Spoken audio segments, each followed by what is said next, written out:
Now with calisthenics and handstands, I'm a big fan of putting movements together into longer sequences. But to start with, when you're playing with this, it can be really tricky to put your harder variations all together. So today I'm going to teach you how to cheat, and you can get a sequence or a combination like this one I done the other day. So it's going for a front lever, a muscle up, a bent arm planche, a forward roll, an L-sit to shoulder stand, and a back lever. So we first look at the front lever position. I'm actually cheating in two different ways here, or making it easier in two different ways.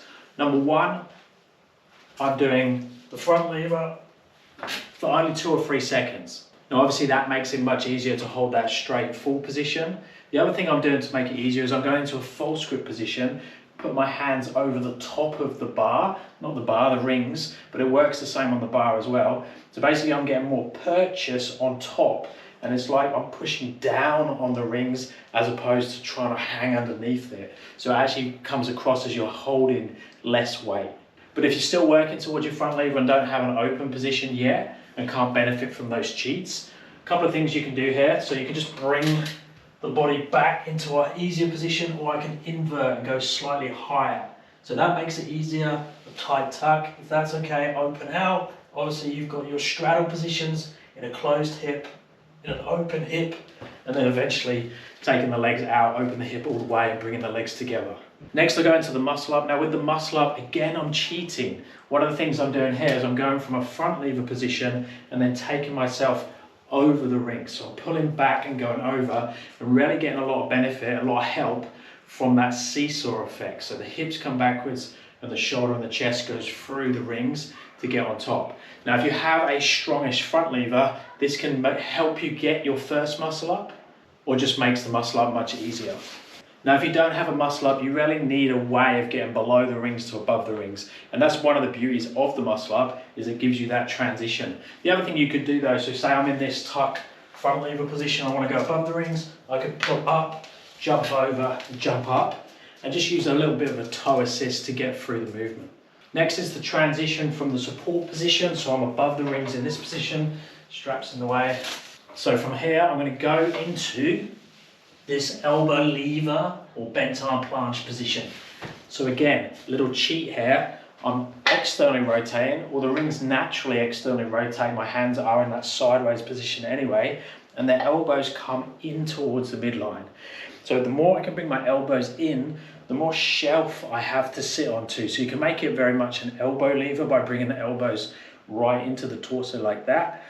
Or I can just have some friction between the torso and the upper arms.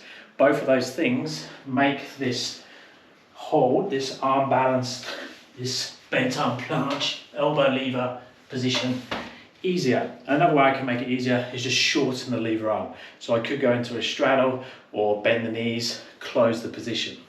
And then from that bent arm planche position, I roll around the rings, pass through that muscle up position again, and go back above the ring. Now if you don't have a ring forward roll yet, we can make it much easier, and this is actually how I break it down to teach it, is by making the body into more of a ball, bringing the rings in together and then rolling around the rings. So this gives you a lot more time to do the movement. So in that bent arm planche position, I tuck, bring the rings together, I look at the rings. As I look at the rings, I roll through, find a false grip. I can even watch the false grip, pull up, come through, and I'm there. And if you don't have a strong enough false grip to get through there, you would just end up below the ring and you would finish in that position there. Now if you're below the rings, we need to get back above the rings to do the L-sit. Now the L-sit can be made easier by just coming back into more of a tuck position. So I can be in a tuck L-sit instead of the harder straight leg position. And then if you have it, it's doing the L-sit to shoulder stand. Now make sure you have this already on the P-bars, and you can do the transition from the tuck L-sit position through to a strong tuck shoulder stand. Now strong meaning that you're not falling over, you're not falling out, and everything's one piece. You pull your arms into your side, again cheating, getting your upper arm really squashed into your torso to make real good contact there, because you need that on the rings. So from the straight leg or the tuck position, come into your shoulder stand again, straight legs all tucked, and then it's just getting from there to your back lever position.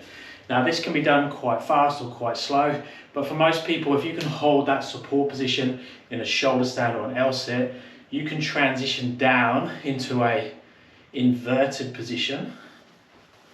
So I can go from this position down to here, go upside down, even if it's quite quick, into this tucked inverted position, and then it's just exploring whatever back lever position you have. So it could be tuck, or it could be opening out to harder positions.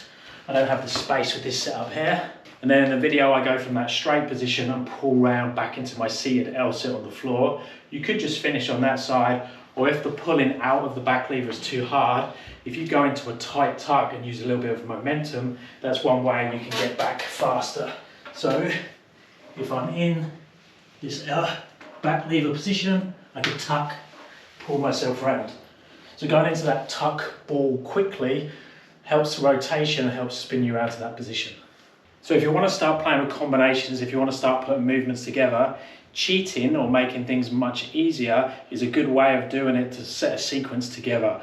But I'd obviously definitely recommend that you hit the skills individually, build the time under tension, the strength with good form, and then you can start to put the good form exercises together into harder combinations. But let me know your thoughts on cheating down in the comments when it comes to your training, and I'll speak to you next time. Thanks, guys.